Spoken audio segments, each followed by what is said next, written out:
This video will contain spoilers on Kafka on the Shore. If you don't want to hear any spoilers or are planning to read the book, turn this video off now. Also, there are very dark and weird things that happen, so tread with caution. Okay, now that they're gone, let's begin. Sometimes, fate is like a small sandstorm that keeps changing directions. You change direction, but the sandstorm chases you. You turn again, but the storm adjusts.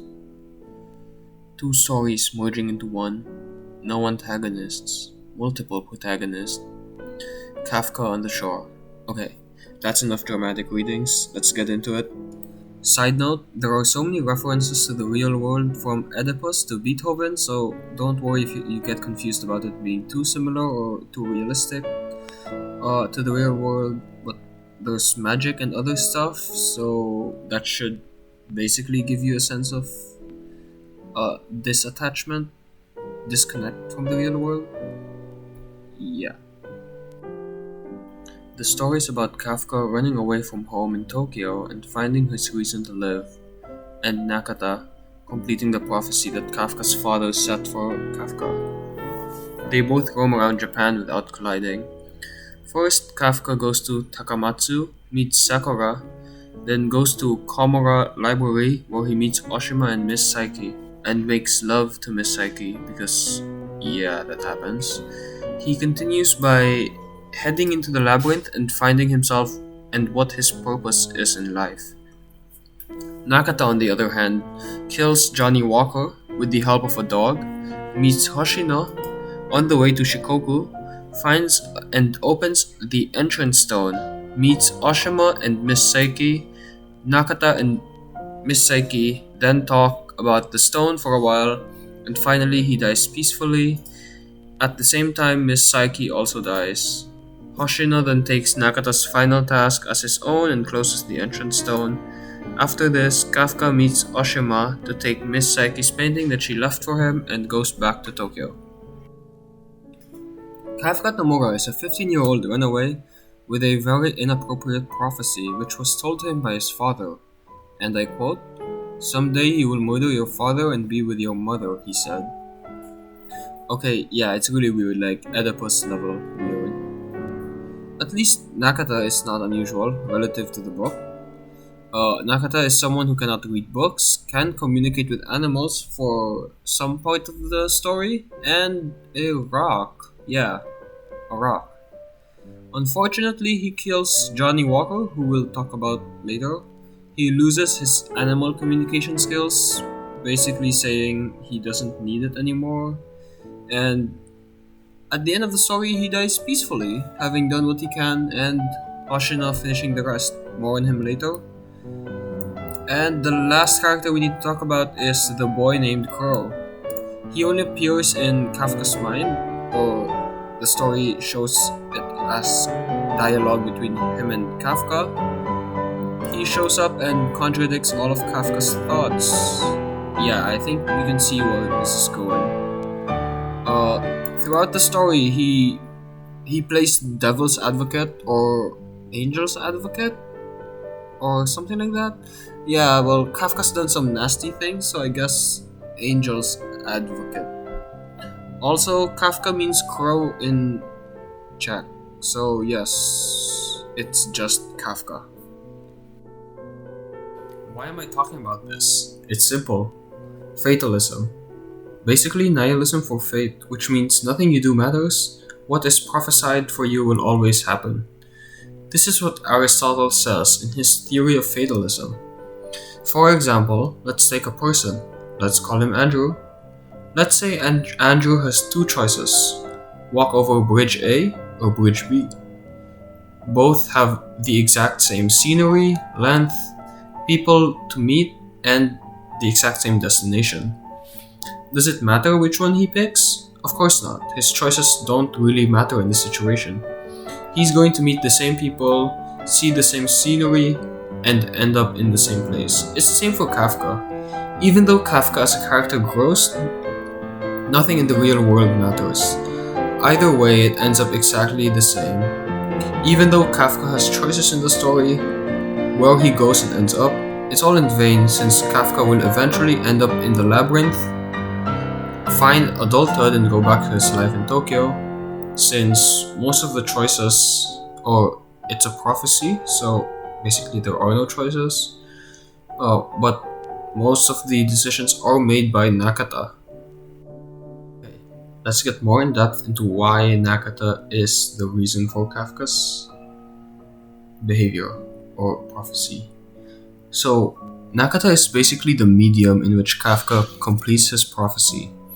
Kafka never kills his father, Koichi Tamura.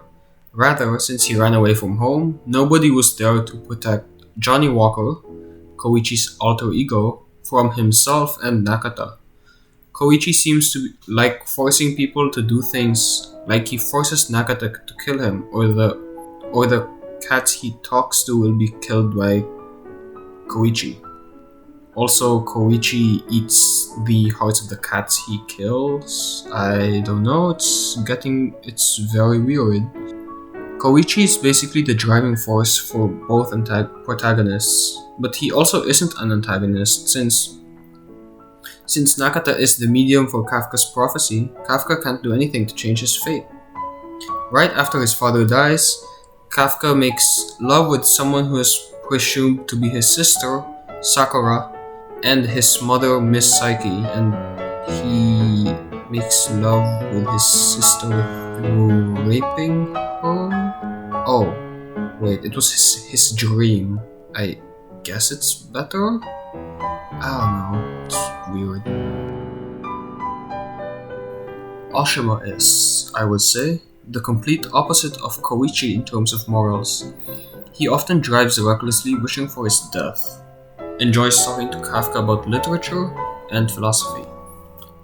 Oshima is clearly one of the reasons why Kafka can grow from a child to an adult. Oshima can also be said to be the bridge between Kafka and adulthood. Oshima might seem like a shallow character, but he is actually very deep.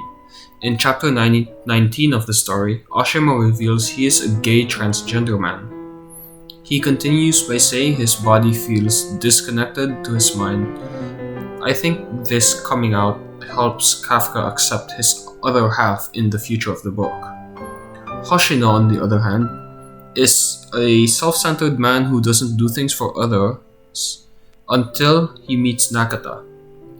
And I quote, "Damn it, I don't care what happens," he finally decided. "I'm gonna follow Mr. Nakata as long as I live. To hell with this job." Hoshino is also the reason why most of the story happens, even though most of it is fated. He drives Nakata around and stays with him. He is also the reason why Nakata can pass away peacefully, since he completes Nakata's last task to close and kill the entrance stone. So basically, Kafka's prophecy actually being completed or not completely depends on Nakata's ability to complete the tasks given to him at this specific time. Even though Kafka's choices affect him, it doesn't affect the final narrative and the reason why the whole journey happens in the first place. Whatever he does, Nakata completes the first part of the prophecy, which means the prophecy has already begun and will end eventually. Kafka will always meet someone he thinks is his sister and his mother, whoever they may be. Even though Nakata has no reason to do the things he did, subconsciously, he finds that goal and that reason to live. Miss Psyche's life is the same. After being remembered by Kafka, she burns all the records of herself and dies peacefully as well. Kafka's life begins when Nakata's life ends, and he is left to deal with the aftermath of the prophecy and the police. Just like our good friend Andrew, Kafka's actions have no consequence to the whole narrative. Can't you just say that fate is for everyone? Yeah, that's the point. Nothing matters. What happens in the story will always happen, no matter how much you change the characters. The characters in reality don't matter.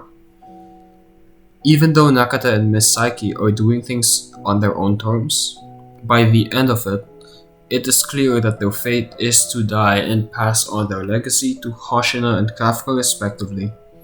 Miss Psyche's legacy, which she passes down to Kafka, is trying to live freely and happily. She passes this down to Kafka through the painting on her wall. On the other hand, Hoshino gets Nakata's ability to speak to animals. Reality in the story does not matter. It's just a battle of the mind between Kafka and the boy named Crow. The fight is between them, and only them. It's a fight for adulthood. It's a very dark depiction of going through puberty and your rebellious phase as a child. Adolescents and teens have a natural tendency to want to separate from their parents and seek psychological autonomy, says a psychologist. The end of the story is when Kafka realizes what his reason to live is and accepts Crow, or the boy named Crow, as a part of himself. There aren't any real-life consequences to growing as a person, but the lesson in Kafka is, even though fate may always find you and get you, you can make the people around you happy, or in this case, pleasuring. Kids want to be independent and will try anything to do that. Kafka on the Shore is just that idea on steroids, literal steroids. Kafka's whole reason for doing this trip is literally finding his purpose in life. That's it, nothing else. And as fate would have it, he finds his reason and goes back as a complete man. Nakata is the dark side of Kafka come to life, completing the beginning of the prophecy for him. Adulthood is never perfect, but everyone eventually gets there and will eventually become the person that they will always be, whether they like it or not. The end. Yay! Woohoo!